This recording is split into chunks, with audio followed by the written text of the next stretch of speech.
Assalamualaikum warahmatullahi wabarakatuh. Waalaikumsalam warahmatullahi wabarakatuh. Alhamdulillah wassalatu wassalamu ala sayyidina Rasulillah sayyidina wa maulana Muhammad ibn Abdullah wa ala alihi wa sahbihi wa mawalah. La haula wa la quwwata illa billah, amma ba'du. Bapak-bapak, ibu-ibu, saudara-saudara kaum muslimin rahimakumullah.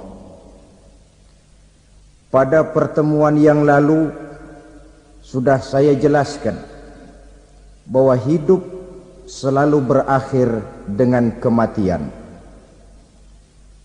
Apabila datang kematian menimpa seseorang, datanglah kiamat baginya. Itu yang disebut dengan kiamat kecil. Hakikatnya mati adalah perpindahan dari kehidupan di dunia ini menuju kehidupan di alam barzakh. Menunggu kita di alam barzakh sampai datangnya saat kiamat. Entah 10 tahun, entah 100 tahun, entah 1000 tahun, hanya Allah saja yang maha tahu. Adapun orang-orang beriman yang melakukan amal kebajikan dalam kehidupan di dunia ini, masa penantian yang lama di alam barzakh buat mereka sebentar saja. Tetapi bagi orang-orang kafir yang ingkar, yang tidak beriman kepada Allah, yang hidup di dunia cuma menumpuk-numpuk dosa, tentu penantian di alam barzakh akan merupakan waktu yang sangat lama. Bukankah dalam kehidupan kita waktu itu memang relatif? Contoh misalnya, bagi pemuda-pemudi yang sedang duduk asyik memadu cinta, waktu 4-5 jam saja rasanya cuma 4-5 menit. Tenggelam oleh keasikan. Tapi buat orang yang berbaring di rumah sakit, meratap di balik-balik apa itu tembok derita kata lagu, di balik dinding-dinding penjara, sehari bagai seminggu, seminggu rasa sebulan, sebulan boleh jadi rasa setahun. Penantian yang sangat lama. Kapan kiamat itu akan datang? Ini rahasia Allah. Jangankan kita yang orang awam, baginda Nabi sendiri tidak diberitahu oleh Allah kapan kiamat itu akan terjadi. Tetapi sungguh pun demikian, banyak hadis-hadis yang menjelaskan ciri atau tanda-tanda datangnya kiamat. Nah, kalau sudah bicara soal tanda kiamat itu ada 2. Pertama yang disebut alamatus sughra, tanda-tanda kecil. Ini waktunya masih ada tenggang. Ada yang dinamakan alamatul kubra, tanda-tanda besar. Artinya kiamat sudah diambang pintu. Apa tanda-tanda kecil dari datangnya hari kiamat itu? Misalnya kata Nabi, apabila ilmu sudah diangkat oleh Allah, artinya apabila ulama sudah banyak wafat, minat orang belajar agama berkurang, lalu kebodohan nampak merajalela di mana-mana, zina dikerjakan secara terbuka, minuman-minuman keras jadi kebanggaan, itu termasuk di antara tanda-tanda kecil terjadinya hari kiamat. Apalagi misalnya iza waladatil ammatu rabbataha, apabila budak sudah melahirkan tuan. Apa maksudnya? Ada yang mentafsirkan apabila anak sudah bisa membudaki orang tuanya. Orang tua yang melahirkan dia, yang membesarkan dia, demi setelah si anak besar jadi orang berpangkat, bertitel, berharta, berkedudukan, jadilah orang tua itu budaknya. Sehingga sering dibilang kalau orang tua kaya, anak jadi raja. Tapi kalau anak yang kaya, orang tua sering jadi budak. Apalagi munculnya fitnah yang bergelombang, timbul perang antara dua bangsa yang besar, waktu berjalan terasa sangat pendek sekali.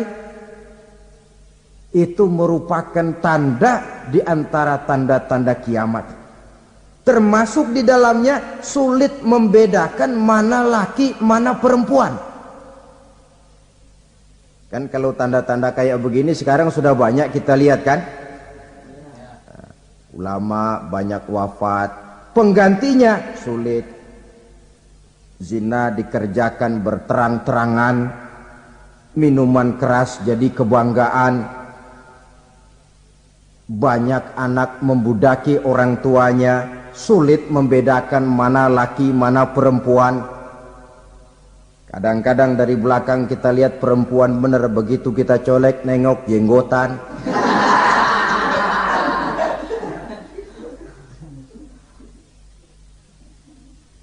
Ini termasuk tanda-tanda kecil, masih ada tenggang sampai akan terjadinya kiamat itu. Nah, yang dimaksud dengan tanda-tanda besar, ini tanda besar artinya kiamat sudah di ambang pintu. Pertama, matahari terbit dari sebelah barat. Apabila matahari sudah terbit dari arah sebelah barat, tertutuplah sudah pintu taubat. Bersabda Nabi kita, la taqumus sa'atu hatta tatlu'a syamsu min maghribiha. Tidak akan datang hari kiamat sampai matahari terbit dari arah sebelah barat. Fa iza tala'at, manakala matahari telah terbit dari arah sebelah barat, wara'ahan nasu, manusia banyak menyaksikan itu, amanu ajma'un, mereka pun lalu beriman. Yang tadinya kafir, yang tadinya ingkar, yang tadinya membangkang, setelah melihat matahari terbit dari sebelah barat, buru-buru beriman, berlomba-lomba mengucap dua kalimat syahadat. Tapi apa yang terjadi? Kata Nabi, wadzalika hina la yanfa'u nafsan imanuha lam takun amanat min qabl. Hari itu adalah hari yang iman sudah tidak berguna lagi bagi seseorang apabila sebelumnya memang dia tidak pernah beriman. Au kasabat fi imaniha khaira, atau beriman tetapi tidak pernah melakukan kebajikan di dalam keimanannya itu. Hari yang sudah kasib, hari yang sudah terlambat, beriman tidak akan ada gunanya lagi. Ini pelajaran buat kita. Sebelum sang surya terbit dari sebelah barat, sebelum nafas sampai di tenggorokan, artinya pintu taubat masih terbuka. Kalau dua hal itu sudah terwujud, nafas sudah sampai di kerongkongan atau matahari sudah terbit dari arah sebelah barat, tertutuplah sudah pintu taubat. Tak ada lagi gunanya pangkat, jabatan, harta, bahkan beriman pun dalam suasana macam itu. Too late, kata orang Kulon. Sudah terlambat. Matahari terbit dari arah sebelah barat. Itu tanda besar, artinya kiamat sudah di ambang pintu. Lalu apalagi tanda besar? Munculnya Dajjal. Dajjal artinya pendusta-pendusta yang menyesatkan manusia. Ada dua macam Dajjal, saudara. Ada Dajjal kecil, ini Dajjal kelas teri. Kalau ini sejak zaman Rasulullah sudah ada itu. Tiap zaman ada. Di zaman Rasulullah misalnya ada yang bernama Aswad al-Unsi. dari Yaman. Ada yang namanya Musailamah Al-Kazzab dari Yamamah. Ada yang namanya Ibnu Sayyad dari Madinah. Ini dajjal-dajjal di zaman Rasul. Musailamatul Kazzab memproklamirkan diri jadi nabi dia. Di zaman Rasul masih hidup. Ini dajjal zaman Nabi. Di zaman sahabat muncul dajjal-dajjal. Di zaman kita sekarang ini dajjal-dajjal pun gentayangan. Dajjal-dajjal kelas teri. Kerjanya mendustakan manusia, menyesatkan manusia, memalingkan manusia dari jalan yang benar dan diridhoi oleh Allah Subhanahu wa taala. Adapun yang merupakan tanda besar dari datangnya kiamat, dajjal-dajjal kelas kakap. Pembohong-pembohong besar yang menyesatkan masyarakat manusia berpaling dari jalan Allah mengikuti jalan mereka. Apa sih ciri dajjal itu? Kata Nabi dalam hadis Bukhari Muslim, innad dajjala, sesungguhnya yang namanya dajjal itu yakhruju, satu saat akan muncul mendekati hari kiamat. Wa inna ma'ahu ma'an, si dajjal ini membawa air. Wa naran, dan juga membawa api. Dua simbol. Di tangan yang satu dia bawa air, di tangan yang satu dia bawa api. Wa ammal ladzi yarahu an-nasu ma'an fanarun, adapun yang orang banyak lihat air, hakikatnya adalah api. Yang dilihat api, hakikatnya adalah air. Oleh sebab itu, kalau api yang ditawarkan, ambillah air. Kalau air yang ditawarkan, pilihlah api. Maksudnya apa ini? Ini bahasa simbol, saudara-saudara. Dajjal bicaranya seolah-olah untuk kepentingan manusia. Menawarkan surga. Surga yang dia tawarkan hakikatnya neraka. Hai manusia, kalau kau mau bahagia, jangan dekat-dekat dengan agama. Solat itu tidak efektif dan efisien, tidak produktif dari segi ekonomi itu. Menghadiri majelis taklim cuma buang-buang waktu. Tahajud, tasbih, tahlil, baca Quran, apa itu? Pekerjaan mubazir saja. Hidup ini cuma sekali, masa yang cuma sekali, manfaatkan dengan sebaik-baiknya. Mumpung. Dibawanya sifat mumpung, tetapi dalam pengertian yang sangat negatif. Bicaranya seolah-olah untuk kepentingan manusia, tetapi sebenarnya menjerumuskan manusia. Menawarkan air, tapi sebenarnya api. Menawarkan api, tapi hakikatnya air. Buat apa kamu sholat? Buat apa kamu bayar zakat? Buat apa kamu puasa? Surga yang dicanangkan dajjal hakikatnya neraka. Neraka yang digambarkan dajjal pada dasarnya adalah surga. Jadi memutarbalikkan fakta itu kerjaan dajjal.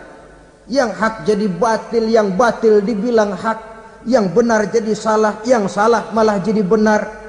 Tuntunan disuruh jadi tontonan, tontonan malah menjadi tuntunan. Itu pekerjaan dajjal profesinya.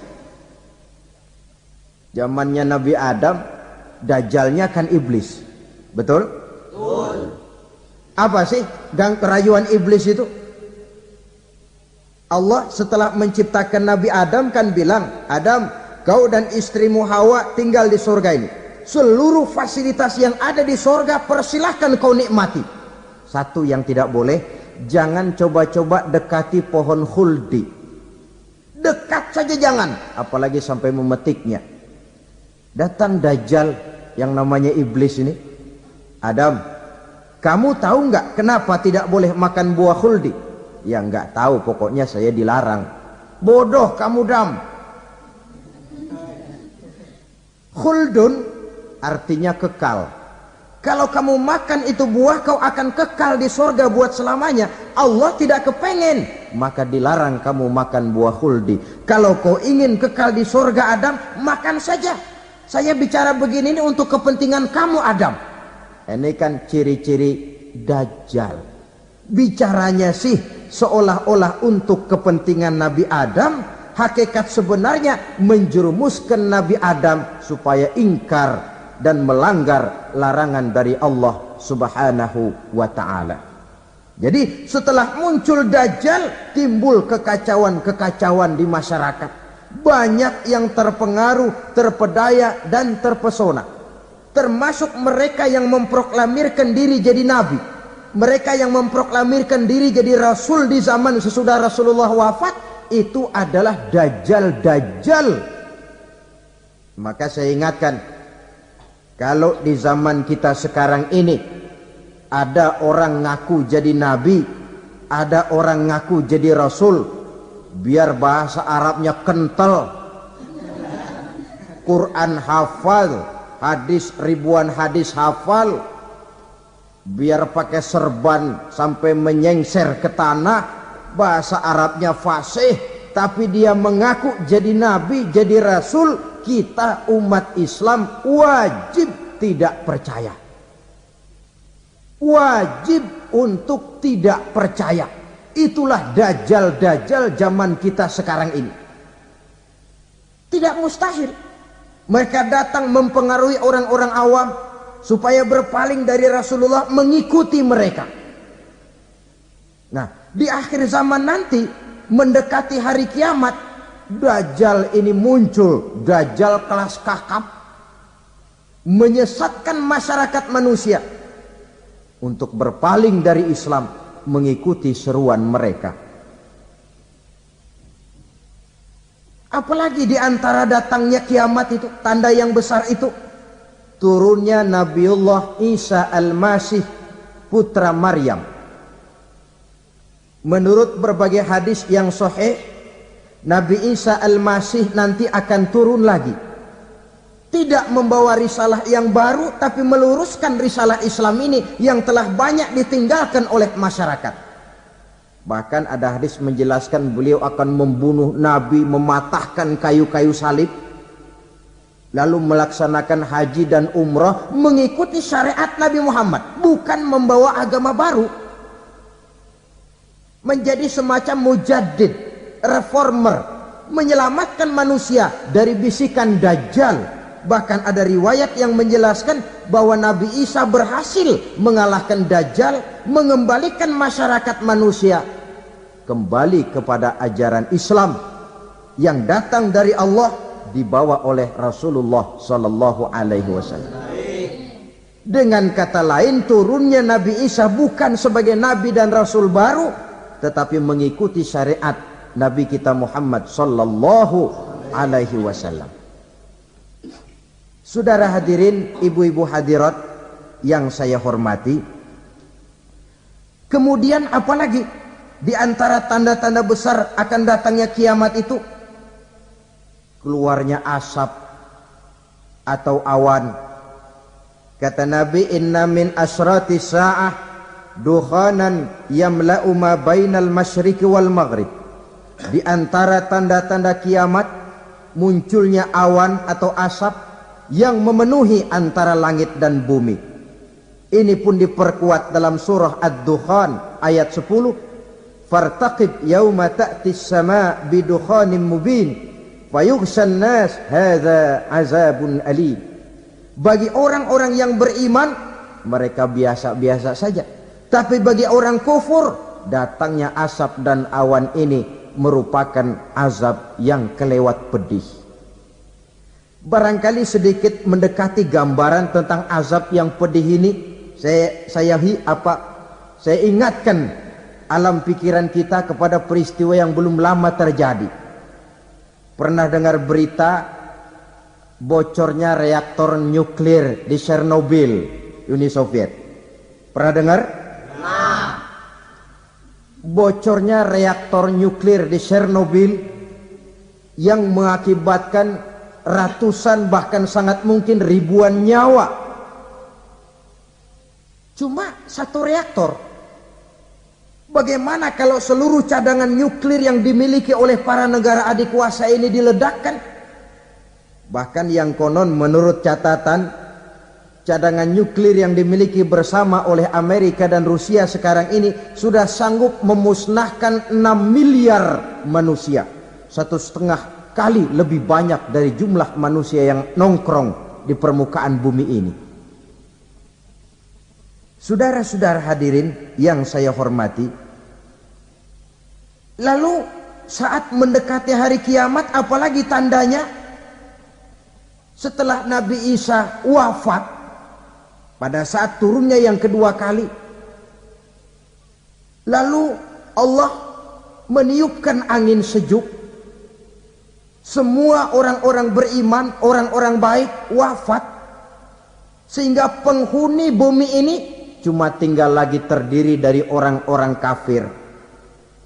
Tidak ada lagi di bumi ini yang bisa mengucapkan Allah. Sehingga dalam hadis qudsi itu ada keterangan, innallaha azza wa jalla yaqulu li Israfil. Allah pernah pesan kepada malaikat Israfil, kata Allah, Israfil, iza sami'ta qailan yaqul Allah Allah fa akhirin nafakh 40 sanatan ikraman liqailiha. Hai Israfil, apabila kau dengar di permukaan bumi masih banyak orang yang mengucapkan Allah Allah, maka tunda sangkakala kiamat itu 40 tahun. Untuk apa? Ikraman liqailiha, menghormati orang yang mengucapkan Allah Allah itu. Wah, jadi karena sekarang masih banyak yang mengucapkan Allah, besar hatilah kita, masih jauh kiamat itu. Tapi jangan lupa, kiamat pribadi, kiamat kecil itu yang gak kita sangka-sangka.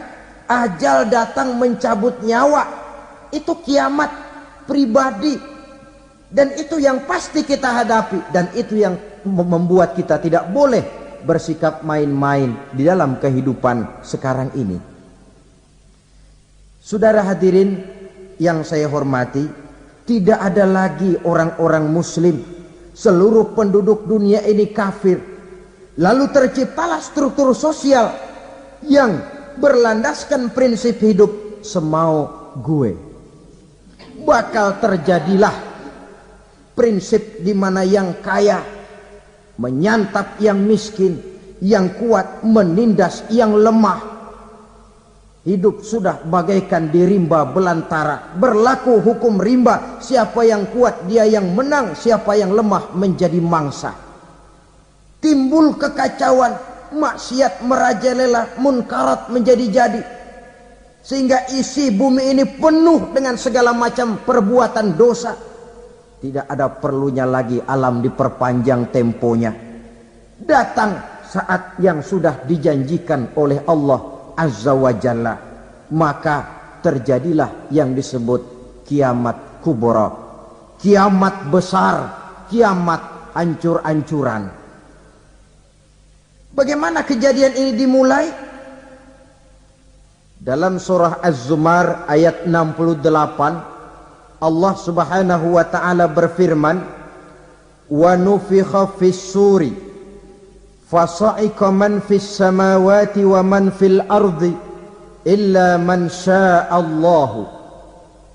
Maka manakala ditiuplah sangkakala, terkejutlah seluruh yang ada di langit dan seluruh yang ada di bumi.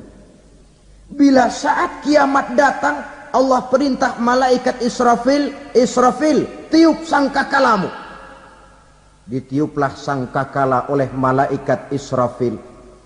Yang akibat daripada tiupan itu, seluruh yang ada di langit, seluruh yang ada di permukaan bumi terkejut.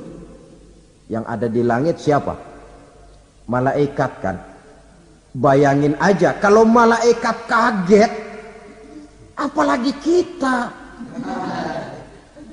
Terkejut seluruh makhluk yang ada di bumi, yang ada di langit mendengar suara sangkakala itu. Bunyinya tidak sanggup kita bayangkan dahsyatnya.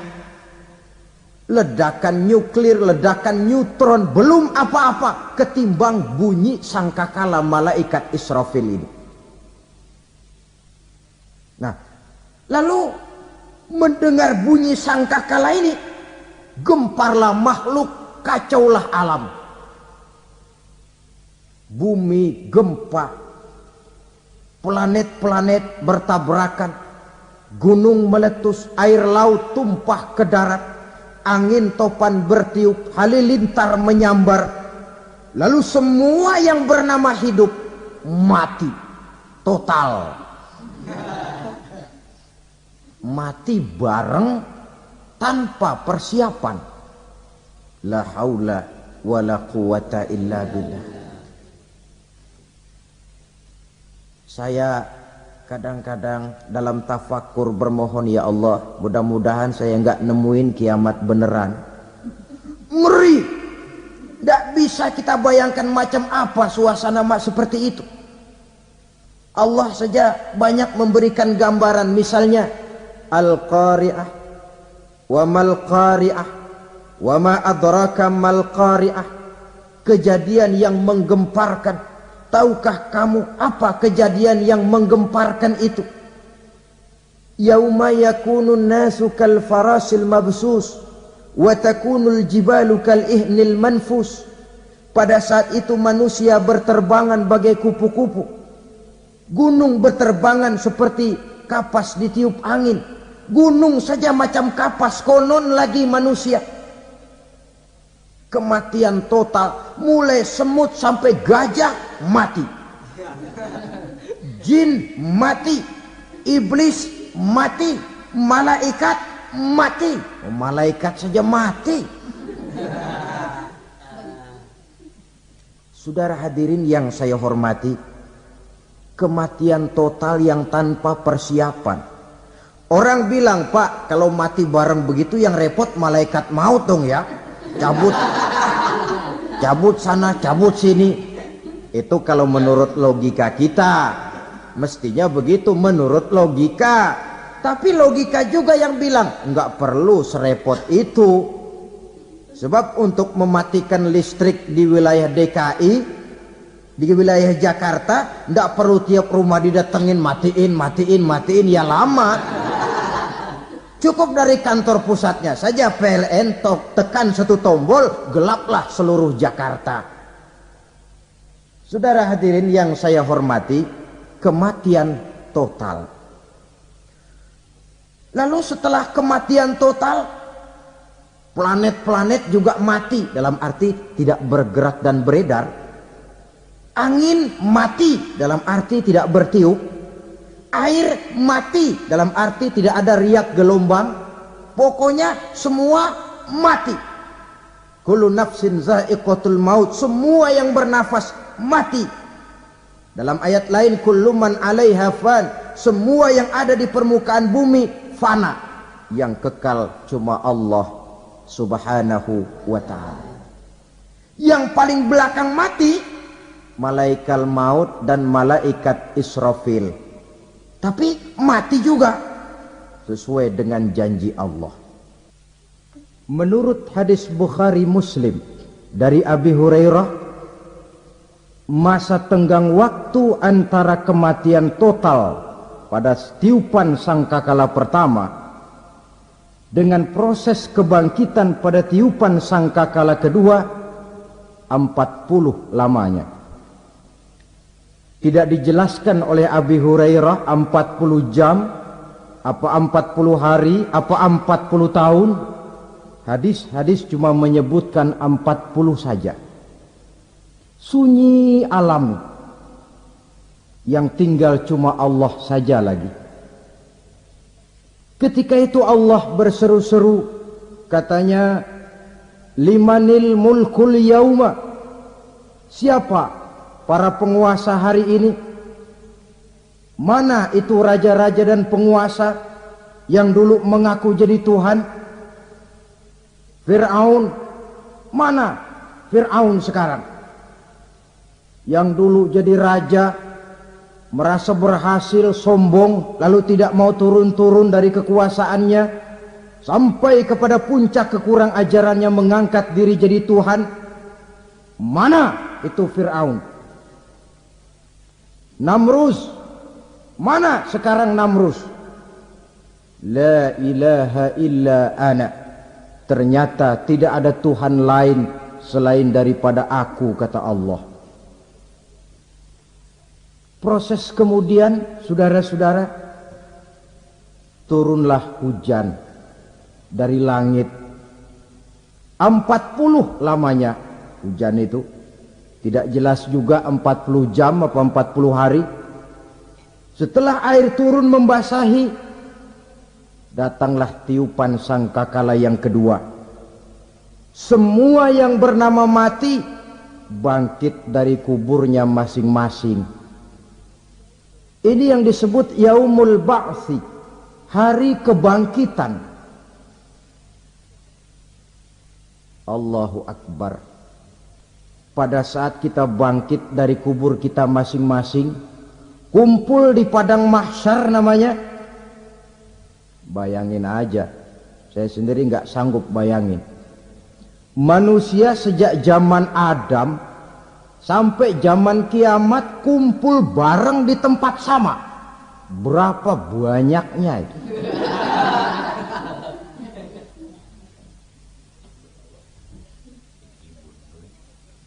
Dan yang luar biasa menurut satu riwayat, pada saat bangkit itu, Masya Allah, roman muka kita berubah, disesuaikan dengan amalan kita waktu di dunia ini.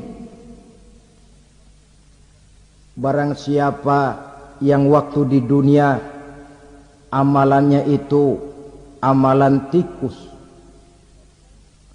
di akhirat nanti dia bangkit dari kubur, mukanya seperti muka tikus. Gagah betul badannya, tapi mukanya seperti tikus. Kenapa? Amalannya waktu di dunia seperti amalan tikus. Apa amalan tikus itu? Suka ngegeragoti barang yang sudah disimpan rapi-rapi. Orang sudah simpan uang rapi-rapi, simpan perhiasan rapi-rapi, digeragoti oleh tikus. Maling-maling, pencoleng-pencoleng, koruptor-koruptor, itu nanti di akhirat nanti kita lihat mukanya seperti muka tikus. Oh, ini waktu di dunia suka nyolong, mukanya seperti muka tikus. Barang siapa yang waktu di dunia ini amalannya itu amalan macan, dia akan bangkit nanti mukanya seperti muka macan. Apa amalan macan? Macan itu amalannya menang-menangan. Orang yang mau menang saja nggak mau mengalah. Coba lihat di hutan. Kenal hutan nggak? Di hutan, raja hutan di mana-mana pasti macan. Betul kan? Betul. Padahal hutan belum pernah bikin pemilihan umum. Tapi macan tidak peduli ada pemilihan umum apa tidak, pokok saya raja. Sebab apa? Macan jadi raja itu bukan karena benar, tapi karena kuat jadi raja. Setelah dia jadi raja, rakyat hutan yang mesti dilindungi malah dimakan oleh raja macan. Kambing rakyat hutan dimakan oleh macan.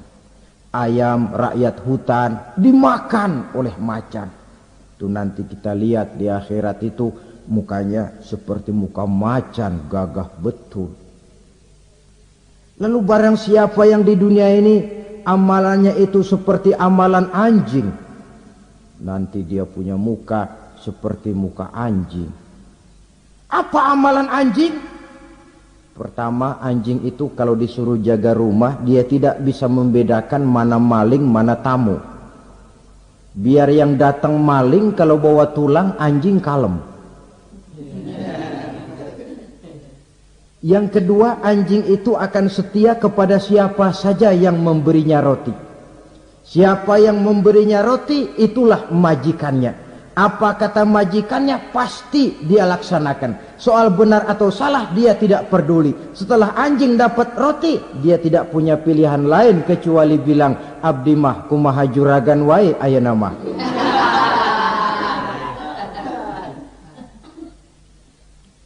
Saudara hadirin yang saya hormati, berkumpul di padang mahsyar, tiap orang sibuk dengan persoalannya masing-masing.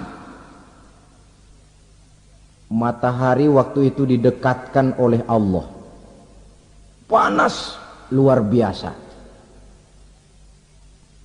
Ada yang saking panasnya itu mencucurkan peluh keringat sampai sebatas mata kakinya. Ada yang keringatnya sampai sedengkulnya, ada yang keringatnya sampai sepusatnya, ada yang keringatnya mengalir sampai sebahunya, ada yang kelelap oleh keringatnya sendiri, sementara orang di sampingnya enggak apa-apa. Bergantung lagi amalan dia waktu di dunia ini. Saudara-saudara, sebagian orang dalam kepanikan padang mahsyar berombong-rombong datang mereka menghadap Nabi Adam. Ya Adam, anta abal bashar.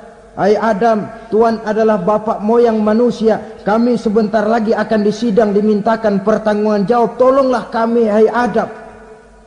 Kata Nabi Adam, jangankan nolongin sampean, saya sendiri tanggung jawab di hadapan Allah ketika dulu tidak boleh makan khuldi, saya serobot. Sudahlah, urus diri masing-masing saja, nafsi, nafsi. Begitu kata Nabi Nuh, begitu kata Nabi Ibrahim. Tiap orang bertanggung jawab sendiri-sendiri. Ketika itulah saudara-saudara, nikmatnya menjadi umat Nabi besar Muhammad sallallahu alaihi wasallam. Sebab apa? Walaupun menurut abjad kita ini umat paling belakang, kan paling belakang kita ini toh, karena Nabi Muhammad adalah Nabi akhir. Tapi akan dihisap lebih dulu, lewat di atas sirat lebih dulu, masuk surga lebih dahulu ketimbang umat-umat belakangan. Ketika Rasul mendekati ajal, beliau tanyakan itu kepada malaikat Jibril.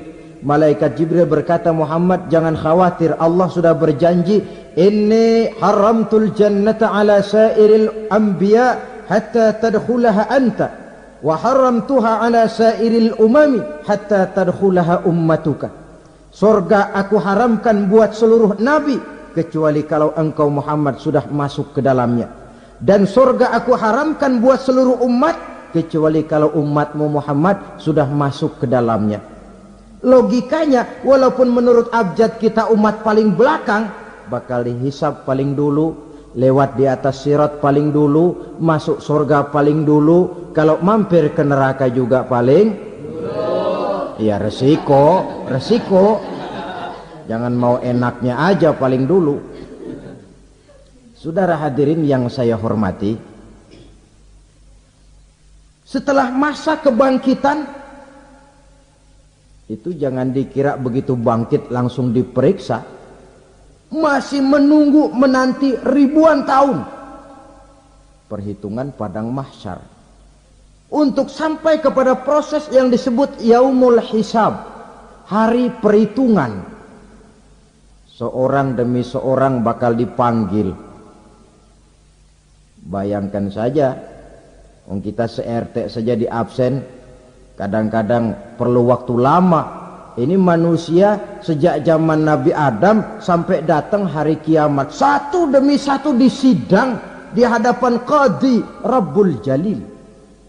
Status sosial copot sudah waktu itu. Yang pernah jadi hartawan di situ tidak lagi kelihatan kehartawanannya. Yang pernah jadi jenderal tidak lagi dipanggil jenderalnya. Yang ustadz tidak lagi dipanggil al-mukarramnya. Seluruh status sosial selesai. Dipanggillah kita seorang demi seorang menghadap Qadhi Rabbul Jalil. Bagaimana proses penghisaban itu? Pertama proses tanya jawab. Di antaranya ada hadis menyatakan lan tazula qadama 'abdin yaumal qiyamah hatta yus'ala an arba'i khisalin. Besok di hari kiamat tidak akan bergeser telapak kaki seorang hamba sampai dia ditanya lebih dulu tentang 4 persoalan. Tentang ilmunya. Kemana ilmu itu diamalkan? Tentang umurnya. Di mana umur itu dihabiskan? Tentang masa mudanya. Kemana masa muda itu dipakai? Tentang hartanya. Dari mana harta itu didapat dan kemana harta itu dibelanjakan. Ini termasuk proses tanya jawab. Jadi kalau istilah pengadilan dunia, nama Fulan bin Fulan. Kamu waktu di dunia diberikan umur panjang untuk apa? Pernah mengalami masa muda, kemana kau habiskan masa remajamu? Kau diamanahkan ilmu, dengan apa ilmumu kau amalkan? Kau diberikan harta, dari mana harta kau dapat, kemana kau belanjakan? Tak seorang pun yang bisa mungkir. Sebab apa? Dikala itu yang menjadi saksi bukan orang. Yang menjadi saksi adalah seluruh anggota badan kita. Tangan bicara, kaki jadi saksi terhadap seluruh amalan yang pernah kita kerjakan pada saat kehidupan di alam dunia ini. Selesai proses tanya jawab, lalu diperlihatkan buku catatan kita waktu hidup di dunia ini. Jangan lupa Allah itu menyiapkan 2 superkomputer kepada kita. Sebelah ditempelin sebelah kanan, yang sebelah tempelin di sebelah kiri. Komputer itu namanya Raqib dan Atid. 2 malaikat yang apabila baik kita lakukan, refleks saja akan menulis kebajikan kita. Jahat kita kerjakan, akan tertulis. Catatan itu nanti diperlihatkan kepada kita. Waduh, alangkah malunya pada saat diperlihatkan catatan kita, buku rapot kita merah melulu. Barangkali diperiksa sambil diomelin, brengsek lo. Buku merah melulu begini bagaimana waktu hidup di dunia?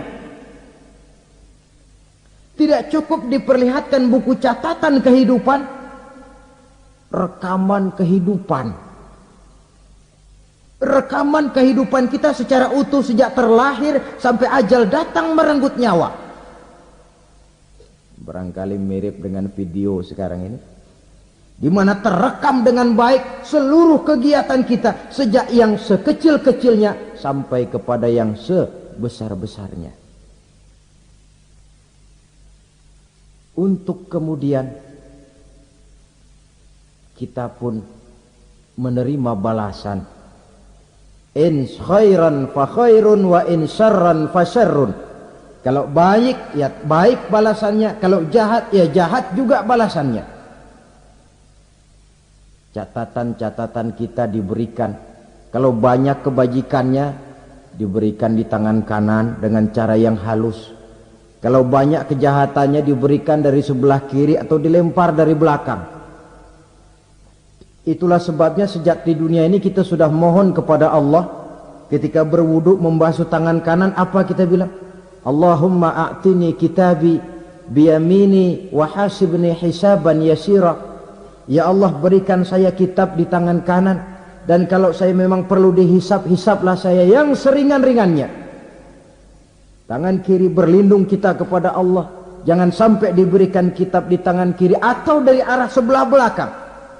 Wa a'udzubika an tu'tiya kitabi bishimali aw min wara'i zuhri, dari arah sebelah belakang. Na'udzubillah min dzalik.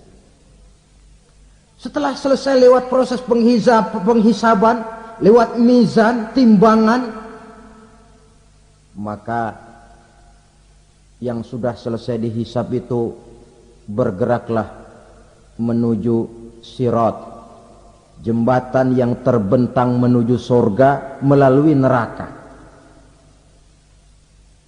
Saudara-saudara, panjangnya perjalanan sirat itu memakan waktu ratusan tahun. Tetapi orang yang lewat di atas sirat pun macam-macam, bergantung amalannya ketika di dunia ini. Ada yang lewat di atas sirat itu kal barkil khatib, seperti kilat yang menyambar, lep, sudah sampai dia di surga. Cepat bukan main. Ada yang lewat di atas sirat itu seperti orang lari-lari.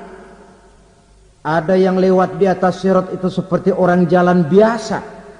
Ada yang sambil merangkak, ada yang sambil ngesor, ada yang sambil gelayutan, ada yang selamat sampai ke ujung ke surga, ada yang tergelincir jatuh masuk ke dalam neraka, bergantung amalannya dalam kehidupan di dunia sekarang ini.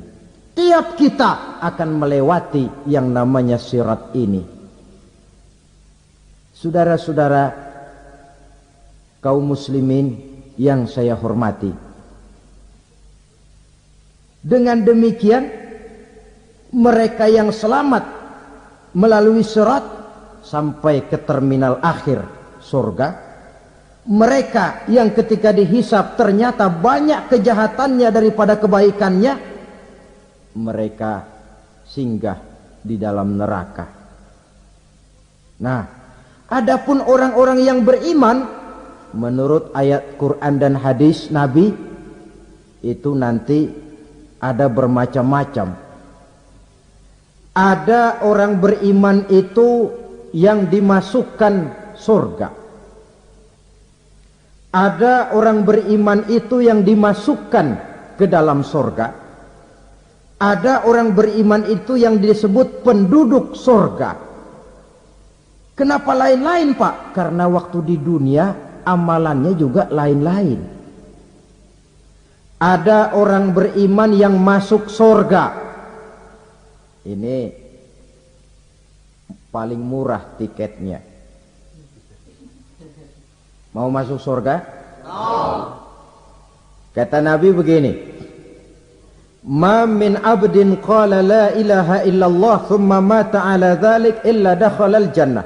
Kalau seorang hamba sudah mengucap dua kalimat syahadat, dia yakin dengan kebenaran kalimat itu sampai matinya, orang itu akan masuk surga. Abi Dzar yang waktu itu diajak bicara heran, ya Rasul kok gampang betul? Iya, walaupun orang itu mencuri, iya, walaupun orang itu berzina, iya, biar dia mencuri, biar dia berzina, kalau dia sudah mengucap dua kalimat syahadat, dia yakin dengan kebenaran kalimat itu sampai matinya, itu orang akan masuk surga. Jadi masuk surga cukup dua kalimat syahadat, yakin sampai mati, masuk surga. Itu perkara masuk. Tapi kalau pertanyaannya diterusin, masuknya kapan, Pak? Nah, ini lain lagi urusannya. Sebab ada yang masuknya itu langsung, ada yang mampir dulu. Di sana tempat cuma dua, kalau tidak surga, neraka. Mau ke surga tapi mampir dulu, yang mampirnya jelas di neraka. Kenapa? Dalam hadis qudsi ada riwayat, nanti itu di akhirat, setelah Allah selesai mengatur penduduk surga masuk surga, yang neraka masuk neraka, Allah berkata kepada malaikat Malik, malaikat Malik, labaik ya Allah, itu bajingan-bajingan tengik, manusia-manusia durjana yang waktu di dunia tidak mau sujud, jauh dari ulama, gemar melakukan yang munkarat dan maksiat, hidup di tengah masyarakat selalu jadi bibit keonaran, kufur, sudah masuk neraka semua. Sudah ya Allah. Nah, kalau sudah, coba sekarang kamu masuk, Malik. Saya, iya, masuk neraka. Mau apa ya Allah? Kata Allah, akhriju minan nar man kana fi qalbihi misqala habatin min khardalin min iman. Kau masuk neraka, cari di dalam neraka orang-orang yang ada imannya walaupun kecil sebesar biji zarah, angkat mereka keluar. Masuk malaikat Malik ke neraka, cari orang yang ada imannya, korek-korek. Ya repot, udah pada gosong. Yang ada imannya diangkat ke atas, yang ada imannya diangkat ke atas. Lalu dimandikan di Nahrul Hayat, namanya sungai kehidupan di akhirat nanti. Cakep lagi rupanya, bersih lagi wajahnya, apel di hadapan Allah. Kata Allah, bagaimana mas? Kapok enggak sampean? Kapok ya Allah. Nah, kalau kapok, idhab fadkhulil jannah. Pergi, masuk surga sana. Berangkat mereka ke surga. Ketemu sama teman-temannya yang udah sampai lebih dulu. Yang enggak pakai mampir lagi. Terjadi dialog. Kata teman-temannya yang udah pada nyampe duluan, mas, iya. Emang baru sampai? Saya baru sampai. Memang mampir di mana dulu mas? Kita sudah lama sampai di surga. Saudara buka surah Al-Muddatsir ayat 34-35. Ma salakakum fis saqar? Kenapa kamu mampir di neraka Saqar? Qalu lam nakum minal musallin. Mereka menjawab, kami mampir di neraka Saqar mas, gara-gara dulunya kami waktu di dunia ndak pernah sholat. Ndak pernah sholat? Ndak pernah. Kan rumahnya dekat masjid, cuma dekat doang mas. Sholat mah enggak saya. Enggak pernah ngasih makan fakir miskin, enggak pernah hadir di majelis taklim, pendeknya enggak pernah melakukan kebajikan, maka saya pun mampir di neraka Saqar. Untung betul saya punya iman mas, sedikit.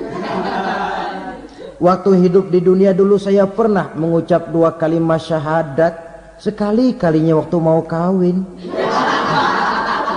Masya Allah. Untung saja kawin, kalau nggak kawin polos.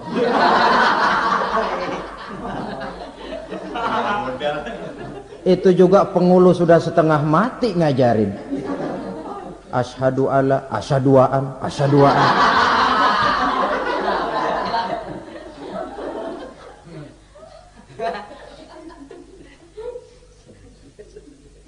Ini namanya masuk surga, ada mampir dulu.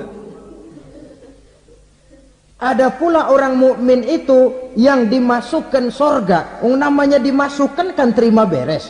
Saya masuk ke rumah, jalan sendiri, cari tempat sendiri. Saya dimasukkan ke dalam rumah, terima beres, pokok ada di dalam, itu dimasukkan namanya. Nggak pakai mampir. Tapi tentu tiketnya lebih mahal ketimbang yang pertama tadi. Apa kata Allah? Innal ladzina amanu wa amilus salihat la ukaffiranna anhum sayyi'atihim wa la udkhilannahum jannah. Sesungguhnya orang-orang yang beriman kemudian beramal soleh, kami hapuskan segala dosa dan kesalahannya, kami masukkan mereka ke dalam surga. Lihat ayatnya, Allah yang memasukkan, kita yang dimasukkan. Tidak pakai transit, tidak usah mampir. Cuma tidak cukup syahadat, tidak cukup amanu, tapi diiringi dengan wa'amilus salih. Iman, amal. Tidak cukup syahadat, lalu dibuktikan dia sholat, dia zakat, puasa, lalu dia melakukan berbagai macam kebajikan. Ini yang menyebabkan dia tidak pakai mampir di tempat yang bernama Saqar. Lalu ada pula orang mukmin itu yang disebut penduduk sorga. Wah, ini sudah VIP ini. Ashabul jannah, penduduk sorga.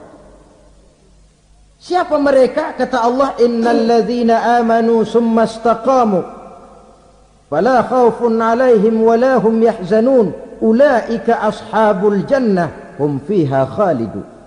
Sesungguhnya orang-orang yang beriman lalu istiqamah, tetap dalam melaksanakan perintah Allah, tidak goyah, tidak labil tapi stabil, istiqamah, mereka tidak takut dan tidak bersedih hati, merekalah penduduk surga. Iman, istiqamah. Tidak punya duit, sembahyang. Banyak duit, sembahyang. Miskin, sembahyang. Kaya, tetap sembahyang. Istiqamah. Kadang orang kalau susah rajin ke masjid, banyak duitnya ngelihat masjid melengos. Itu yang dibilang waktu miskin hamba Allah, setelah kaya jadi hamba harta. Bergeser, tidak ada nilai istiqomahnya. Saudara-saudara, dengan begitu penduduk neraka itu dua. Ada penduduk permanen, ada penduduk yang semi permanen. Yang semi permanen orang-orang beriman yang mempunyai dosa besar. Mereka masuk ke neraka untuk menerima azab sesuai dengan dosanya. Bila selesai masa azab itu, mereka akan diangkat untuk ditempatkan kembali ke dalam surganya Allah Subhanahu wa ta'ala. Nah, dikala itulah saudara-saudara, ada yang disebut syafaat dari Rasulullah sallallahu alaihi wasallam. Tapi tentu jangan lupa, syafaat ini ibarat kain menambal dia. Kita punya kain bolong-bolong sedikit, syafaat yang menambal. Solat kita ada kurang dikit, sedekah kita ada campur riak dikit, amalan kita ada tidak karena Allah dikit, kita berharap syafaat. Jadi biarlah kain masih bolong-bolong, yang penting punya kain. Tapi kalau kainnya tidak ada, yang ditambal apanya? Solat tidak, puasa tidak, zakat tidak, berharap syafaat saja. Ya, terlalu berlebihan itu. Saudara hadirin yang saya hormati, apabila selesai proses penghisaban, proses penghitungan, maka dikala itulah manusia terbagi dalam dua kelompok besar. Fariqun fil jannah wa fariqun fis sa'ir. Sekelompok orang-orang beruntung yang masuk ke dalam surga, dan sekelompok lagi masuk ke dalam neraka. Akan memakan waktu untuk menceritakan sifat surga dan neraka, tapi insya Allah pada kesempatan pertemuan lain saya sampaikan. Namun sebagai gambaran umum cukuplah saya sampaikan sebuah hadis qudsi. Allah jelaskan, a'dadtu li'ibadiyas salihin ma la ainun ra'at wa la uzunun sami'at wa la khatara fi qalbil bashar. Aku sediakan buat hamba-hambaku yang soleh, yang tidak pernah terlihat oleh mata, tidak pernah terdengar oleh telinga, dan belum pernah terdetik dalam hati manusia. Jadi kenikmatan surga belum pernah dilihat mata, belum pernah didengar telinga, belum pernah terdetik dalam hati. Pedihnya azab neraka belum pernah terlihat mata, belum pernah terdengar telinga, belum pernah terdetik dalam hati. Saudara hadirin yang saya hormati, oleh karena itu sebagai uraian akhir daripada kiamat ini, marilah sama-sama kita memanfaatkan hidup dengan sebaik-baiknya supaya jangan timbul penyesalan di hari kemudian nanti. Mudah-mudahan kita seluruhnya diselamatkan Allah dari azab neraka dan mendapat surga dan ridhonya. Sekian dan demikianlah pertemuan kita kali ini. Terima kasih banyak atas segala perhatian. Mohon maaf atas segala kekurangan. Usikum wa nafsi bitaqwallah. Wassalamualaikum warahmatullahi wabarakatuh.